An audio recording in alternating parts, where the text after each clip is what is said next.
అందరికీ నమస్కారం అండి. ఈరోజు కథ.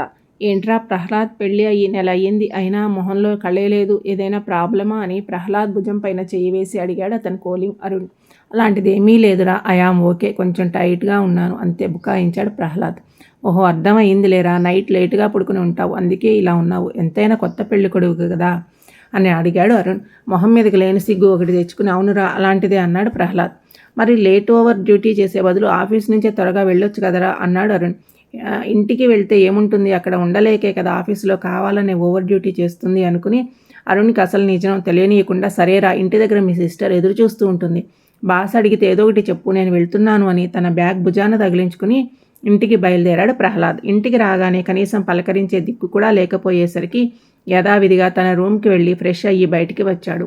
హాల్లో సోఫాలో కాళ్ళు బార్లా జాపి టీవీ చూస్తున్న తన భార్య వమికను చూసి కోపంగా తన పక్కనే ఉన్న విస్కీ బాటిల్ తీసి తను చూస్తుండగానే డైనింగ్ టేబుల్ పైన గ్లాసు, ఐస్ క్యూబ్స్ రెడీ చేసుకున్నాడు. వమిక కనీసం తన భర్త ప్రవర్తనపై చీమ కుట్టినట్టు కూడా లేకుండా ఉంది. దాంతో ప్రహ్లాద్ ఇవో ఇంకా హర్ట్ అయ్యింది. రోజు 2 పెగ్గులతో పూర్తి చేసే ప్రహ్లాదు ఈరోజు పూర్తి బాటిల్ పూర్తి చేసినా ఇంకా తన కడుపులో మంట చల్లారలేదు.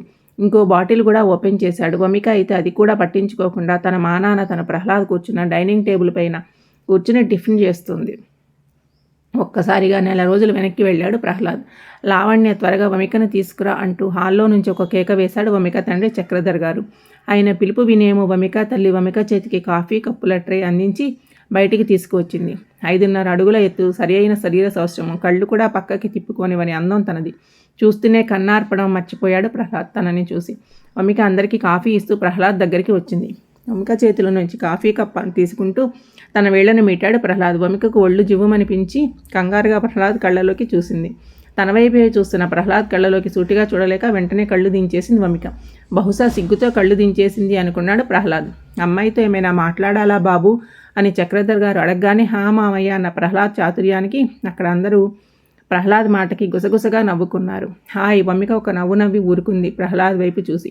బిడియం అనుకున్నాడు.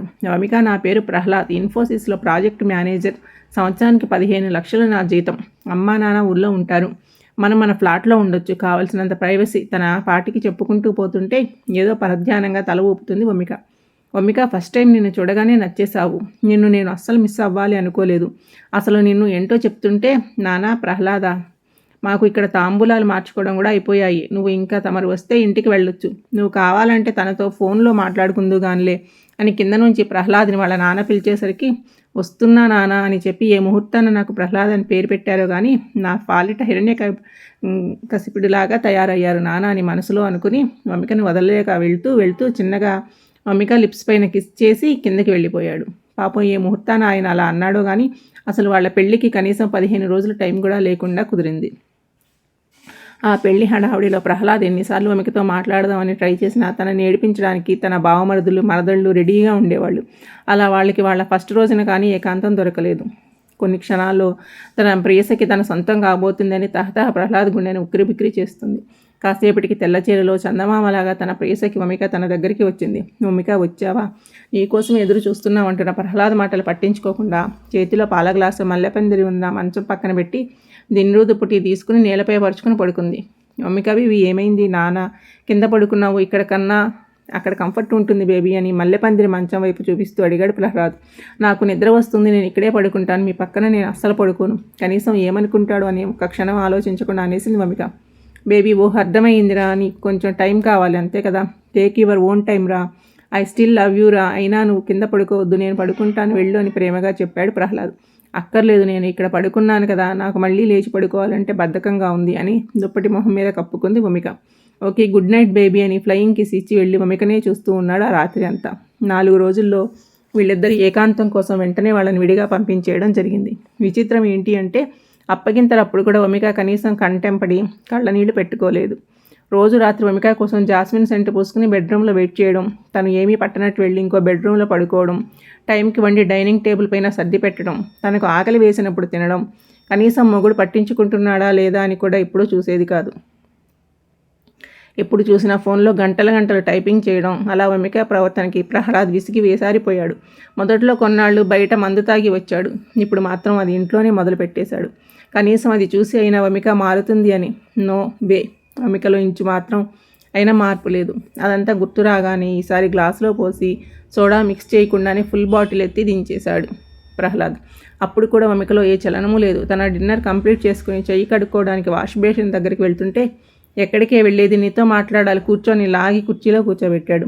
ప్రహ్లాద్ అంత గట్టిగా పట్టుకునేసరికి వమిక చేతికి ఉన్న మట్టి గాజులు 2 పగిలి చేతికి గీరుకుని రక్తం వస్తుంది.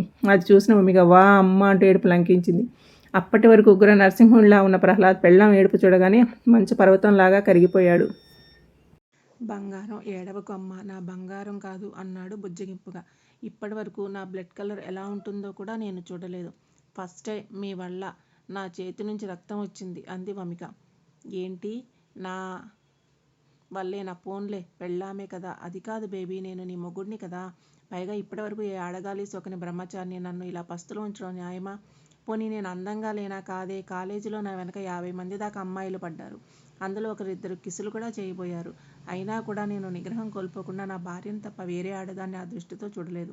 పోనీ కొంపదీసి నువ్వు పెళ్లికి ముందు ఎవరిని లవ్ చేయలేదు కదూ అని కంగారుగా అడిగాడు. అసలు ఎవరినీ లవ్ చేయలేదు అనే కదా నా బాధ అంటూ మళ్ళీ రాగం తీసింది వమిక. ఏంటి, నాకు కొంచెం అర్థమయ్యేలాగా చెప్పు అడిగాడు ప్రహ్లాద్.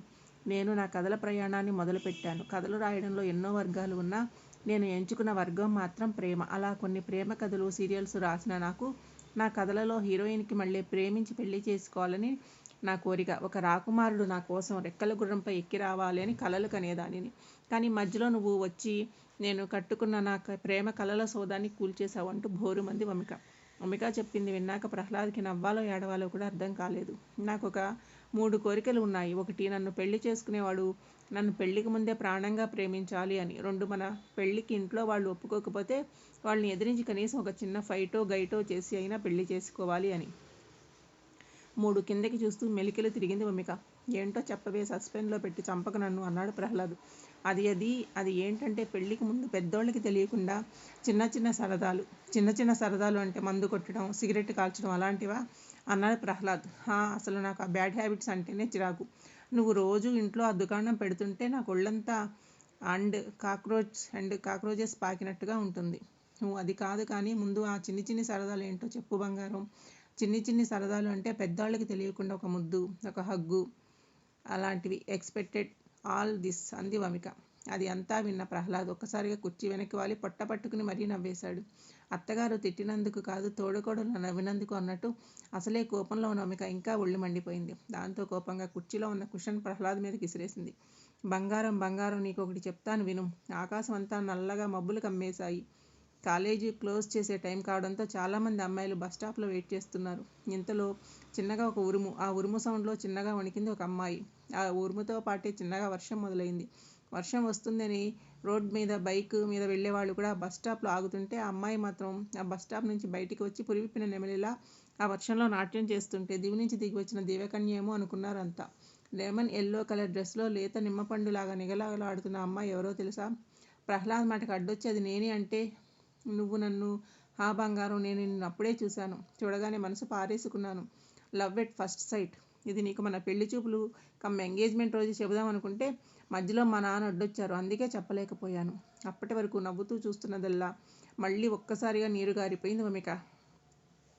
మన ఎంగేజ్మెంట్కి పెళ్ళికి వారం రోజులు కూడా గ్యాప్ లేదు తెలుసా? అసలు మన పెళ్లి ముహూర్తం దాటితే 6 నెలల వరకు అసలు మంచి ముహూర్తమే లేదు అన్నారు. మన పెద్దోళ్ళంతా ఏమో వారం రోజులు అంటే ఎలా కుదురుతుంది, 6 నెలల తర్వాతే పెళ్లి పెట్టుకుందాం అనుకుంటుంటే నేను వాళ్ళ కాళ్ళ వేళ్ళ బతిమలాడి చివరికి వారం రోజుల్లో మన పెళ్లి చేయకపోతే నిన్ను ఇంట్లో నుంచి లేపుకుపోతాను అని బెదిరిస్తే అప్పుడు వాళ్ళు దారికి వచ్చి మన ఇద్దరినీ ఒకటి చేశారు. ఆ మాటకి వమిక అమాంతం వచ్చి ప్రహ్లాద్ని వాటేసుకుంది. అదేంటి బంగారం, మరి నీ 3వ కోరిక ఇంకా అలాగే ఉంది కదా మరి అన్నాడు ప్రహ్లాద్.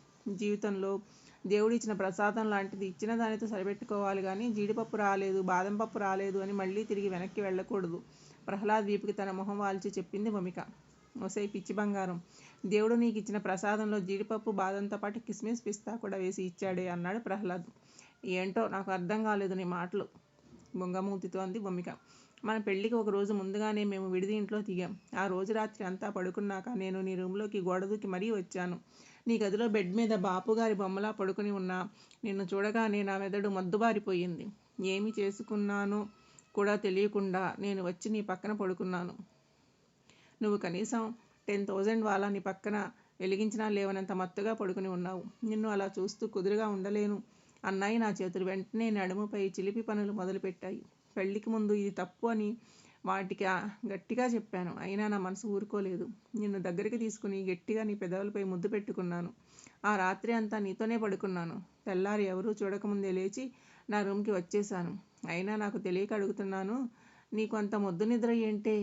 అంటే రోజు నా డ్రీమ్ బాయ్ నా కలలోకి వచ్చి అలాగే చేస్తాడు. ఆ రోజు కూడా నా డ్రీమ్ బాయ్ అలా వచ్చాడేమో అనుకున్నాను. ఏంటి మధ్యలో ఈ డ్రీమ్ బాయ్ ఎవడే? ఇప్పుడు వాడిని ఎక్కడి నుంచి అని వాడిని తీసుకురావాలి? ఏహే, నేను మన పెళ్లి చూపులకమ్మ ఎంగేజ్మెంట్లో చూసినప్పటి నుంచి నువ్వే నా డ్రీమ్ బాయ్లా నా కలలోకి వస్తున్నావు అంటూ ప్రహ్లాద్ గుండెల్లో మొహం దాచుకుంది వమిక. స్వీట్ హార్ట్, ఇంకా నీ మనసులో బాధలన్నీ తీరిపోయాయి కదా. నీకు ఇంకో విషయం చెప్పనా? నేను కూడా చిన్నప్పటి నుంచి ఒక రైటర్ని పెళ్లి చేసుకోవాలి అనుకున్నాను. ఇప్పుడు ఎలాగో మన బెటర్ ఆఫ్ గురించి మనం కన్నా డ్రీమ్ ఫుల్ఫిల్ అయిపోయాయి కదా. ఇంకా ఎన్నాళ్ళు మనం ఇలాగే ఒంటరిగా వేరువేరు గదుల్లో పడుకోవడం ఎందుకు? ఈ రోజు నుంచి మనం ఒకే బెడ్రూమ్లో పడుకుందాం. అసలే మన స్టేట్లో బొగ్గు గనులు కూడా ఖాళీ అయిపోయాయి అంట. అలా చేస్తే మనం కరెంట్ సేవ్ చేసిన వాళ్ళం అవుతాం కదా అన్నాడు ప్రహ్లాద్ వమిక భుజంపై గోటితో చిన్నగా గీస్తూ. ఒకే బాధ్యత గల పౌరుడిలా మీరు మన రాష్ట్రం కోసం ఆలోచిస్తున్నారు కాబట్టి నాకు ఎలాగూ కింద పడుకోవాలంటే ఇబ్బందే. నువ్వు కింద పడుకో, నేను బెడ్ మీద పడుకుంటాను అంది వమిక ముసిమిసిగా నవ్వుతూ. డార్లీ, నీకు రచనలు రాసేంత బ్రెయిన్ ఉన్నప్పుడు నా బాధ అర్థం చేసుకునేంత బ్రెయిన్ ఇవ్వలేదు ఏంటే అని వాపోయాడు ప్రహ్లాద్. ప్రహ్లాద్ని చూసి కిరికిరా నవ్వేసింది వమిక. అయ్యో పిచ్చి ప్రహ్లాదా, నా కోరికలన్నీ నెరవేరినా ఇంకా నీకు అడ్డు చెప్పేది ఎవరు అంటూ ప్రహ్లాద్ ముక్కు పట్టుకుని పిండింది వమిక.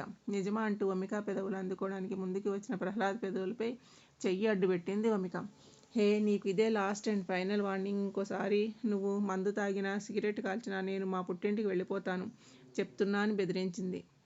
అంతకన్నా ఎక్కువ కిక్కు ఇచ్చే నువ్వు నా పక్కన ఉండగా నేను ఇంకా వాటి జోలికి ఎందుకు వెళ్తాను అంటూ వమిక మీదకి వంగి తన పెదవులు అందుకోబోతున్న ప్రహ్లాద్ పెదవులపై తన చేతిని అడ్డుపెట్టింది వమిక. ఏంటి బుజ్జులు, మళ్ళీ ఏమైంది అంటున్న ప్రహ్లాద్ చెవి పట్టుకుని వాష్ బేసిన్ దగ్గరికి తీసుకెళ్లి ప్రహ్లాద్ పెదవులని సోప్ పెట్టి రుద్దింది. అబ్బబ్బా, పెదాలు అరిగిపోయేలాగా ఉన్నాయి. చీచీ, అయినా పెదాలకి సోప్ ఏంటే, చూడు సోప్ నోట్లోకి వెళ్ళిపోయింది అని నోరు పుక్కిలించాడు ప్రహ్లాద్. నిన్ను ఇద్దరు ముద్దు పెట్టుకోవడానికి ట్రై చేశారు అన్నావు కదా, అందుకే క్లీన్ చేశాను అంది వమిక న్యాప్కిన్తో చేతులు తుడుచుకుంటూ. ఆహా, అవునా, అంత కుళ్ళు ఏంటే బాబు నీకు అంటూ వమికని ఎత్తుకుని బెడ్రూమ్లోకి తీసుకువెళ్ళి లైట్స్ ఆఫ్ చేసేశాడు ప్రహ్లాద్.